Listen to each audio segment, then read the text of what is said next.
Hello everybody, it is Micah, and today I'm going to be coming at you with some really juicy information that we were able to gather from the Final Fantasy XIV live letter from the producer on Friday evening.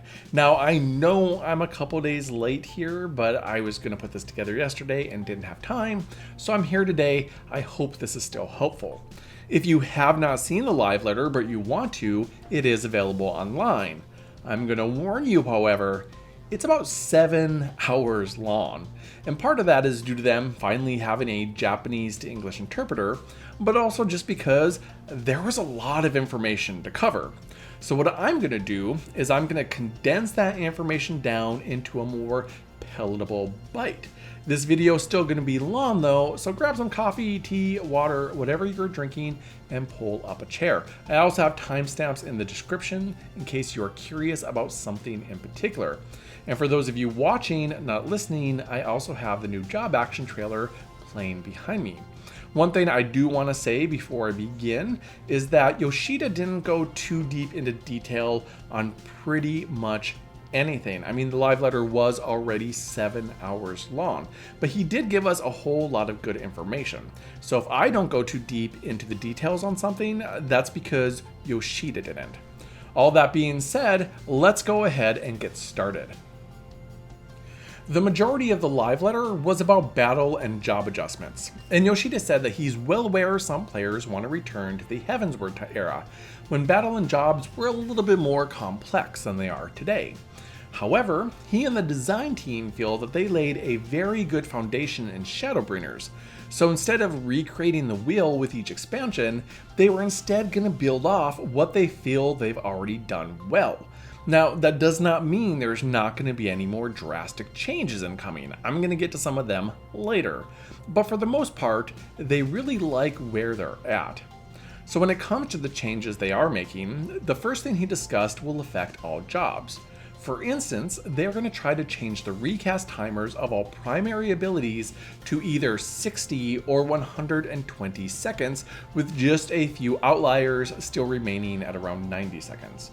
With this change, he said that battle is actually going to feel like it's moving a little bit faster. They are also changing the equations used when calculating physical and magical damage. So they used to calculate differently because physical attacks of the same potency would do more damage than magical attacks. But they're making all attacks use the same math now, which means they had to reduce the potency of physical attacks. So even so the potency numbers of physical attacks will be lower in your tooltips, they're going to end up doing the same amount of damage as magical attacks. He wanted to make it very clear. They did not nerf any jobs. They did not nerf physical damage, even though it may seem that way from the raw numbers in your tooltips. It's all just in the numbers. They'll be just as viable. They'll do just as much damage. But let's go ahead and move on to more specific changes to the various jobs, which is what I'm sure you are the most curious about. So tanks as a role will be given defensive buffs that will have added benefits and effects to them when combos are executed correctly. Now, Yoshida did not go too deep into specifics, but the execution of combos are going to be even more beneficial. And on top of that, ranged attacks like Warrior's Tomahawk will also not interrupt a combo anymore. So if you need to move out of range to dodge an attack or hit a straggler to get hate back, you can do that without interrupting your combos. When it comes to Paladin, their ability Requiescat, I don't really know how to pronounce that, will now be equally effective regardless of your MP. They will also be given a 3-attack combo starting with Confiteor. But outside of that, there's not supposed to be any real drastic changes. Paladin is just supposed to be the same Paladin you know and love. When it comes to Warrior, their abilities Onslaught and Upheaval will no longer drain the beast gauge. Instead, they're each going to be given 3 charges. Damage up effects can now be triggered by extended AoE combos, and they will be given a new action that will be available after the use of Inner Release. Dark Knight's Salted Earth will now affect the area directly around the Dark Knight and make new actions available. Simulacrum will gain a new action as you acquire new abilities, and Delirium will now have 3 charges. Plunge will also have its range extended by 5 yalms with a new single target defense buff. And finally, a Gunbreaker will now gain a trait that will raise its cartridge amount to 3. Continuation will be usable after Burst Strike. Savage Claw and Wicked Talon will now swap in for Gnashing Fane on the hotbar, reducing the number of inputs and making it so there will be no interruption of that combo if other abilities are used. Lastly, Rough Divide has been adjusted to match other gap closers. When it comes to our friends who play melee jobs, the Feint ability will be changed to reduce physical damage dealt, as well as reducing magical damage dealt, but to a lower degree. The Dragoon will have its AoE rotation expanded upon with the implementation of some new yet unnamed skills. They will also receive a new proc ability after successfully completing certain rotations. Blood of the Dragon is going to become a trait, so no action will be needed to execute or extend the ability, and all abilities that require it to be active are just going to be available at all times. Spine Shatter Dive will now have 2 charges, and the recast time for both Lance Charge and Blood Litany will be changed to 120 seconds. Monk is losing Grease Lightning, but to compensate, Chakras will be unlocked earlier on.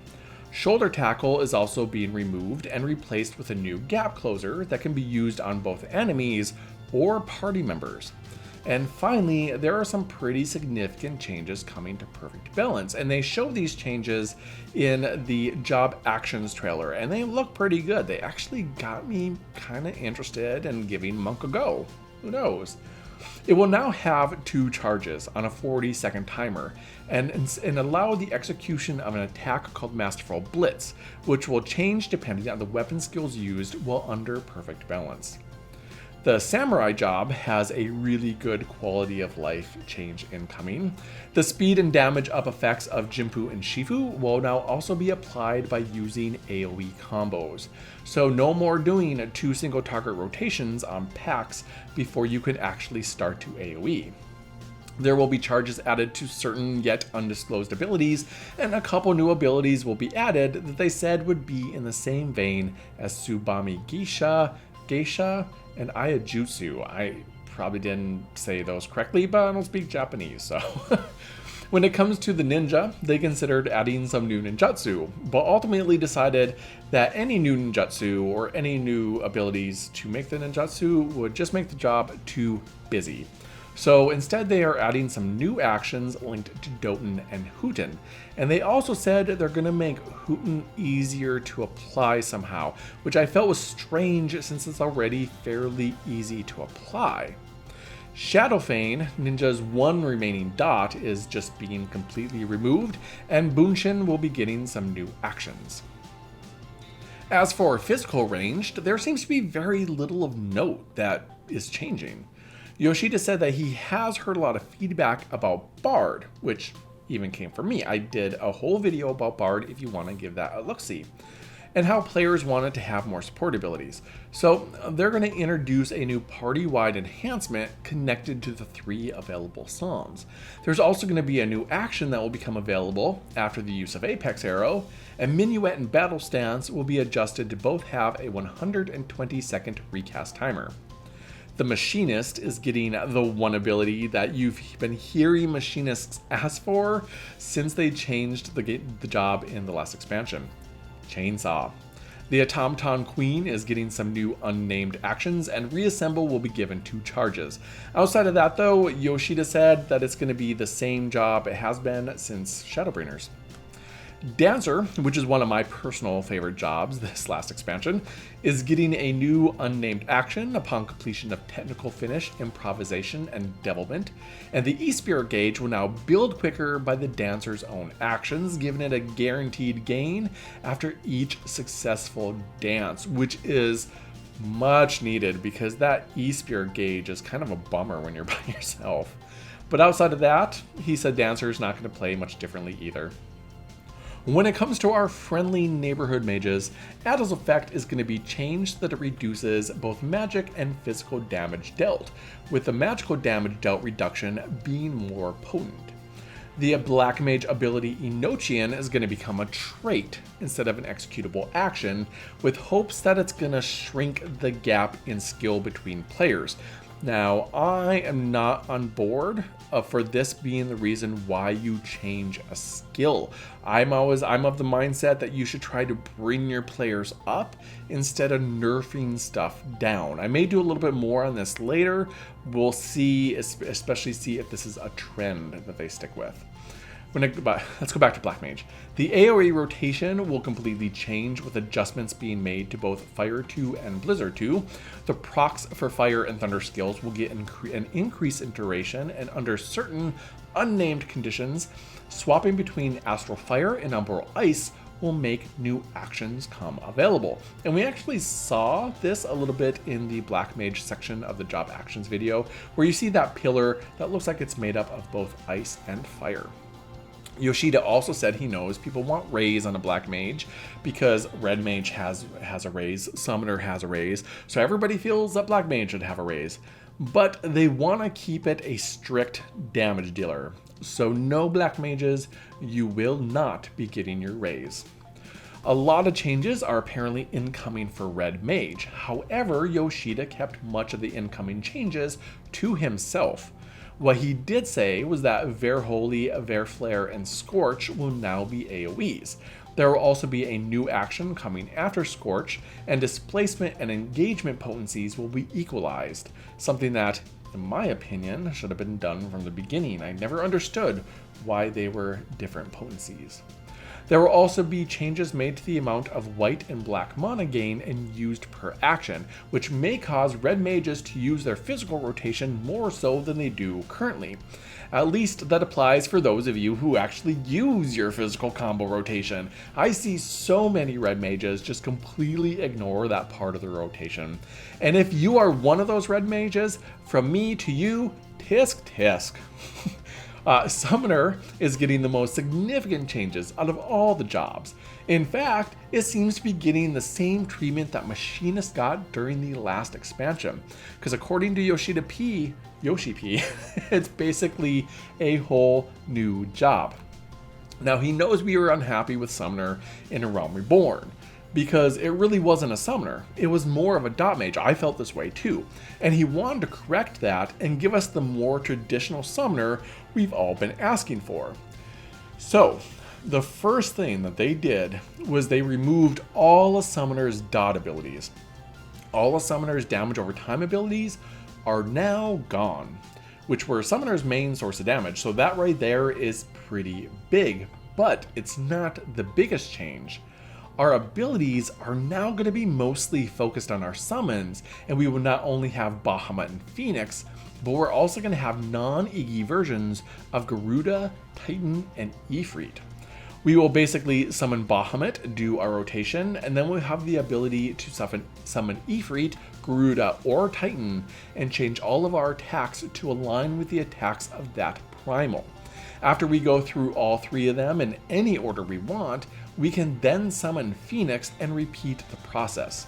So yes, Summoner is getting some very significant changes, and as someone who's played Summoner as his main job since A Realm Reborn basically, I am really excited about this change. I love the Summoner class in pretty much every Final Fantasy game, so making it a more traditional Summoner and having a lot more focus on our pets makes me unbelievably happy. I am 100% behind this change. So thank you, Yoshida. You made this guy really happy. Oh, and I want to have a quick side note here, because what Yoshida said is even though they considered getting rid of it, summoners are going to keep their raise. So to all you Black Mages out there, all I have to say is neener, neener, neener. Healers have a few changes incoming too. Not nearly like Summoner, but they're still changing. First of all, offensive spell timers are being reduced, and while all healers will still have an AoE, the debuff that AoE applies, like stun with White Mage's Holy, is going to begin to vary by class. Again, we have no other information on what exactly that means. Yoshida did say that they considered giving stun to all the healers and putting it in all their AoEs, but they thought that just makes all the healers too similar, so they decided to have that debuff change depending on the healer. We don't know what those debuffs are though at the moment.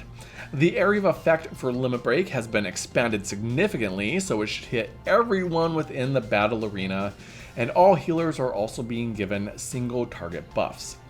When it comes to White Mage, there are very few changes. Basically, it's going to play exactly the same as it does now.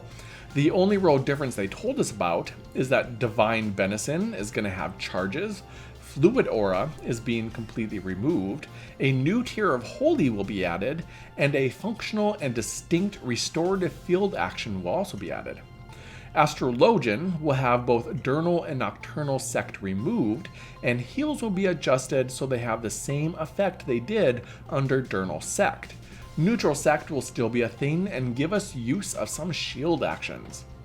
The ability Divination will be changed from boosting the damage dealt by the party to having the seals give the Astrologian themselves some new self-enhancements. Redraw will have its charges removed and still instead be limited to one use per draw, again. And a new AoE spell will be added that has both healing and offensive effects. Scholar had practically no changes given to us. Scholar really got the short end of the stick here, and they said they just did not know what to do with Scholar that wouldn't change it to the point where it just wasn't Scholar anymore. All they really said was that there was a new action that's going to increase the movement speed of the party whether we are in or out of combat. So there will also be some powerful enhancements for single party members. So yeah, Scholars, I'm sorry, but you're not going to change all that much. A lot of the information that we were given on the new jobs was nothing we really haven't heard before. The biggest thing he mentioned for Sage was that they're going to be able to designate party members to be healed every time they attack. Attack magics also have the ability to transform themselves into dots once used, and there will be an energy called Adder's Gall that will be used for instant barrier heals. Reaper, he said, will be able to grant enhancements to the party. He did not elaborate on that, however, so that's still a bit of a mystery. It does have two job HUDs, which will be used to charge up and are required to unlock certain attacks, which can then charge up another gauge that when filled allow the player to be possessed by the avatar for even stronger combos. And while not as strict as Sam, it's going to be mostly a pure damage dealer. Again, even though we were given a lot of information, there was very little elaborated on in this live letter. But again, it was already 7 hours long, so I do not blame them for keeping the information slim. When it comes to other battle adjustments, the information he gave us was also pretty limited. He did say things like Raid Finder will try by default to find one pure healer and one barrier healer, and Party Finder will give us new options. Like the healer category will be split between pure and barrier healers, and you can also set your party to only be open to players who have yet to receive weekly completion rewards, as well as a few other changes. When it comes to dungeons, you are also no longer going to get experience from individual kills on trash mobs. Instead, all the experience is going to come from boss kills, and the experience we gain right now from boss kills will be increased to compensate for the loss of experience to individual kills. Now, this is both good and bad to me. It makes the trash mobs feel less worthy of my time and frankly just more of a bother, much like the trash mobs we fight in 24-man raids. But it also means that we can skip more of them if they're skippable at all. But I Need Experience will no longer be an excuse to pull an entire room that has a lot of skippable trash, much like the first room of Orm Vale. So it has its ups and it has its downs. We'll see how that all works out. When you finish a duty that drops weapons, there will now be one randomized weapon that is a direct drop, just like it currently is, but also a coffer will spawn that will be added that holds a weapon if it's of its own. And the way they made it sound is that the weapon that drops from that coffer will be the weapon for whatever job opens that coffer. Now, this will allow 2 people to receive a weapon per run, but I do not believe it's for new trials. The translation sounded a bit weird here to me, but it seems only to be an option for trials through Heavensward. Then another coffer will be added for gear and accessories from Savage Raids through Stormblood. When it comes to our HUD, we're getting a whole new option that will display the timers for conditional enhancements separate from standard buffs. So as it stands right now, we have one bar that has all of our buffs and debuffs on it, or you can split that bar between buffs, debuffs, and miscellaneous. So what this is going to do is it's going to add a fourth one that has conditional enhancements, and you can separate this from the other ones. So this means when, for instance, the example Yoshida used is when Fire 3 procs. The icon for that is going to be on its own HUD bar, so it's no longer share a HUD bar with abilities like Protect. So now you can place that anywhere on your screen in any size to assure that you do not miss any of your procs. Now, this is going to be extremely handy for a lot of players because you can place it near your job gauge, near the party list, right in the middle of your screen if you want. It really will make things easier for some players. New settings are also being added to character config that will allow you to change how ground targeting works.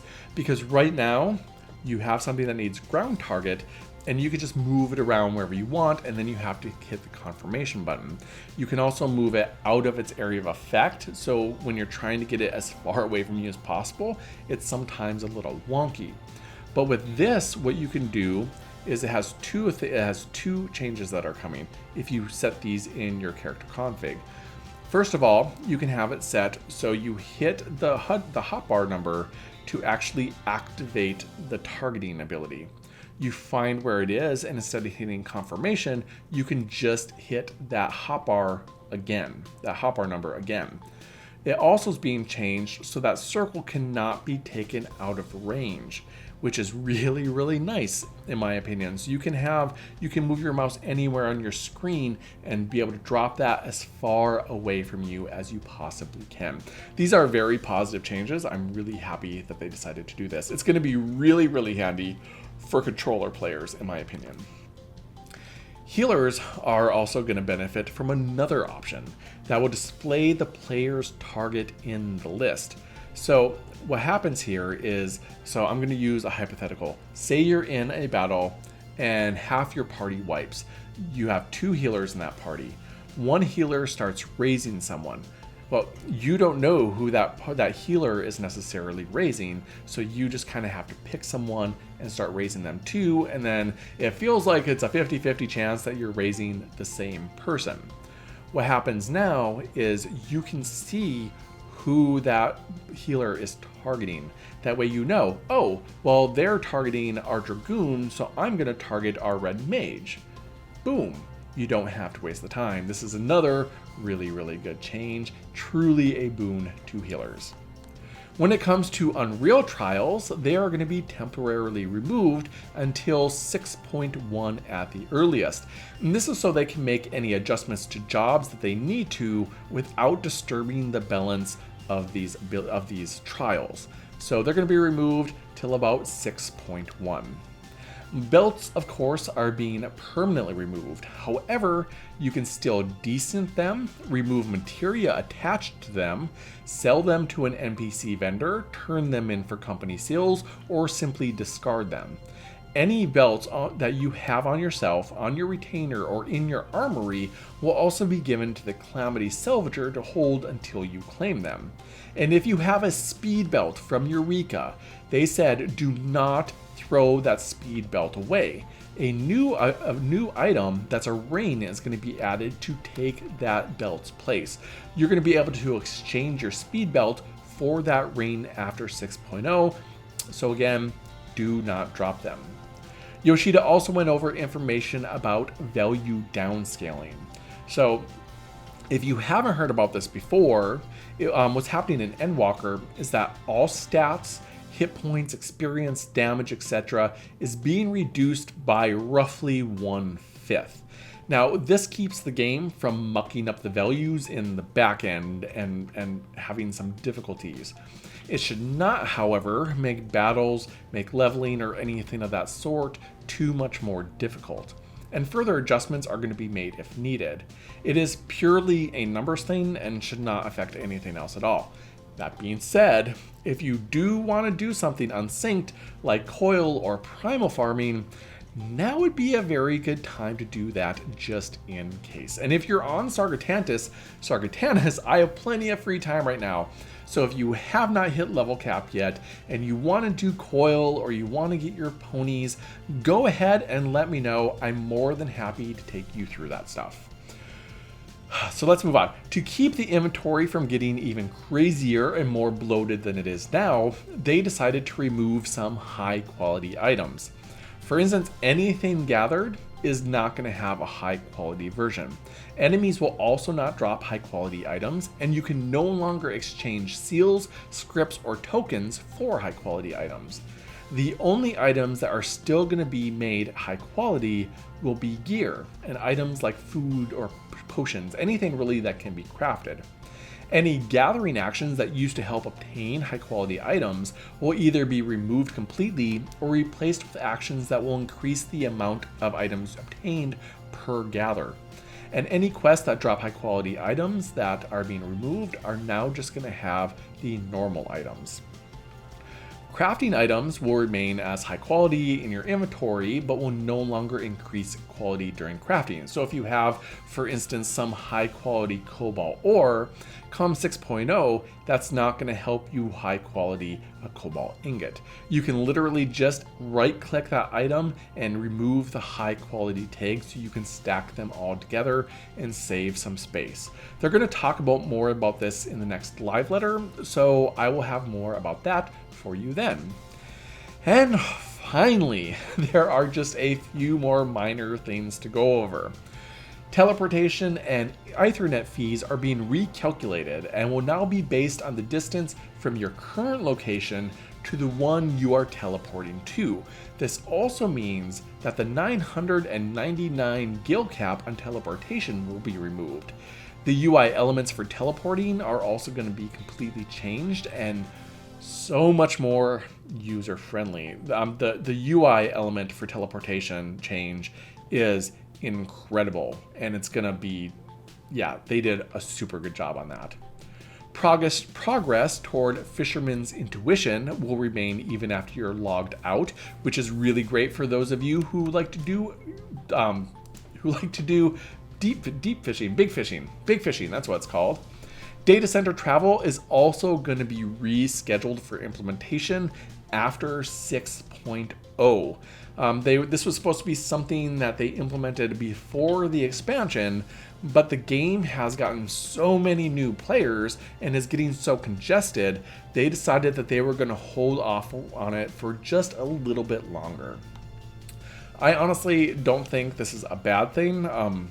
I wasn't really interested in using it myself anyway, but I'm really glad to see this game getting so many new players. I log in and I go to the main cities and I'm just so surprised at how many new players we're getting. So I would honestly much rather have all these thousands of new players that we have than be able to travel between data centers. So for all of you who are new out there, welcome to Eorzea. I'm glad you're here. But I think that's it for this live letter. Like I said, it was really long, but I hope I was able to at least give you the gist of what they talked about and save you multiple hours of listening. As always, if you have any questions or you want me to elaborate because you didn't understand something, feel free to ask me in the comments. And if this video was helpful, I hope you do me a solid and like and subscribe for more. You can also follow me on Twitter, which is linked in the description. But I'm gonna go and take a little break from talking for a bit. Starting to get a little hoarse. I hope you have a good one, and like always, it's been a hoot. Until next time, have fun.